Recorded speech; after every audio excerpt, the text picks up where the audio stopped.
CBS News Chief White House correspondent Major Garrett is traveling with the president. He is in Hamburg, Germany. Major, thanks for joining us. Listen, a lot has been made of this meeting with President Trump and Vladimir Putin, and whether or not the president will bring up this Russian hacking of the 2016 election. What's the likelihood of that coming up? It doesn't appear very likely. Now, President Trump could surprise both Vladimir Putin and the rest of the United States by saying, hey, I brought it up. I was aggressive about it. I told Vladimir Putin this is a big issue to me. But that would be an enormous surprise. Nothing about what this administration has done or what the president has said publicly indicates he is, number one, curious about the subject, two, alarmed about the prospect of it happening again, or three, particularly interested or inclined to bring it up with the Russian president in the context of objectives that Mr. Trump wants to pursue from a diplomatic or national security point of view. So it's quite possible at the end of this meeting that U.S. officials will say it just didn't come up. Now, Senate Democrats, leading Senate Democrats, have urged the president to do just that, sending him a letter yesterday suggesting if he does not raise this issue and strongly object to the Russian president for the interference in the 2016 election, will be a dereliction of the duty of the job he was elected to.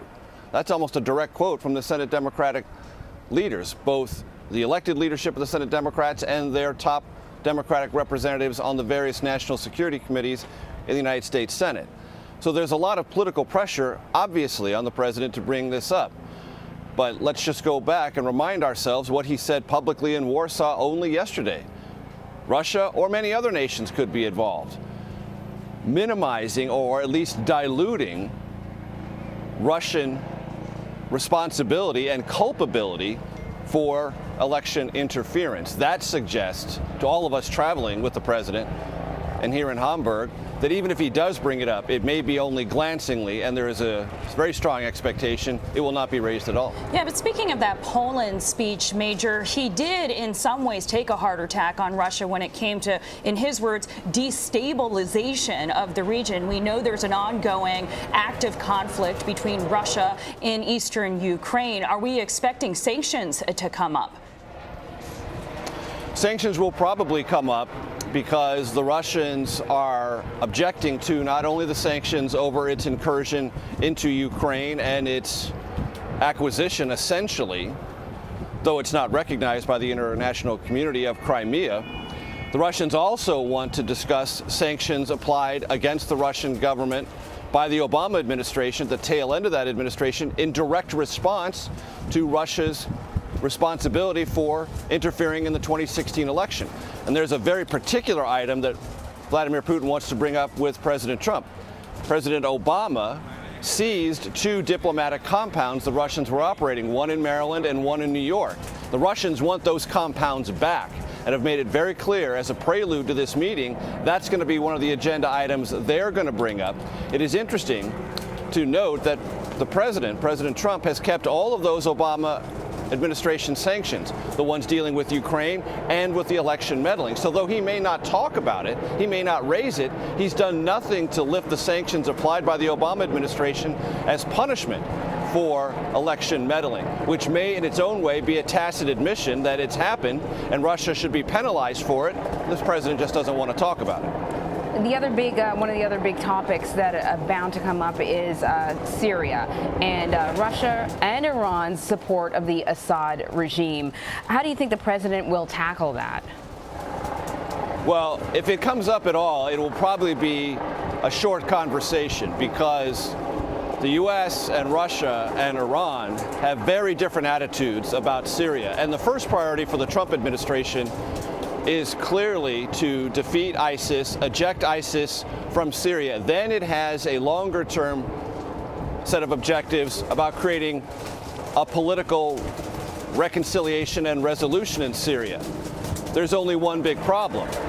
Russia, Iran define that resolution and that reconciliation far differently than the United States and its European allies. The United States would like to see the Syrian dictator Bashar al-Assad leave power voluntarily. The Iranians and the Russians want to keep the Assad regime. And you talk to those in the diplomatic arena who are familiar with this long-running 6-year civil war in Syria, they will tell you the Russians are much better prepared for the post-ISIS engagement in Syria than the Americans are. They have more military on the ground. They're more well connected to the various factions in Syria, and they want to be there first to dictate the terms of the post-ISIS Syria, not the United States. And that's going to be a tricky issue for this president to deal with, because he does not have a lot of cards to play, only preferences when it comes to the future of Syria. That's also complicated by disagreements between the administration and Turkey over the involvement of Kurds in Syria and Iraq, and there are lots of moving parts to this. So if Syria comes up, President Trump can quite clearly state U.S. objectives, but he'll get a lot of pushback from the Russian president.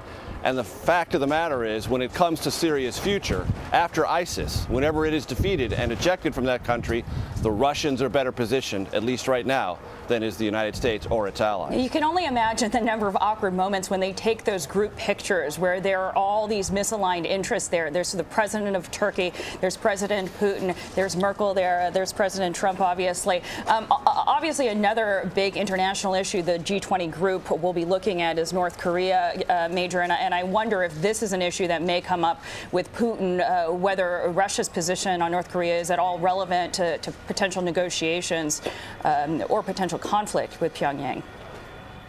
It's relevant in the sense that Russia could be much more forward-leaning in condemning the intercontinental ballistic missile test. There's been a diplomatic disagreement at the United Nations Security Council because the Russians say, well, it really wasn't an intercontinental ballistic missile test. We're not convinced of that. We think the technology was a mid-range missile, so it doesn't rise to this level of seriousness as described by the United States, which branded it an intercontinental ballistic missile test, a higher order of missile technology, one capable of reaching Alaska, Hawaii, at least, and possibly farther. That's why it has created such a high level of concern within the White House.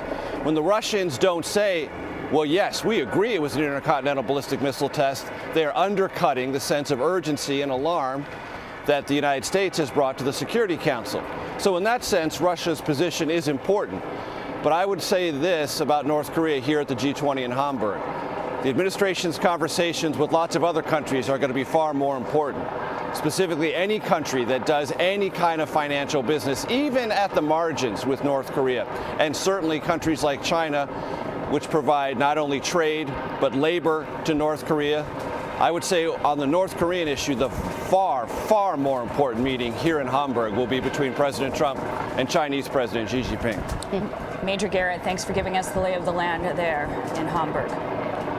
Sure.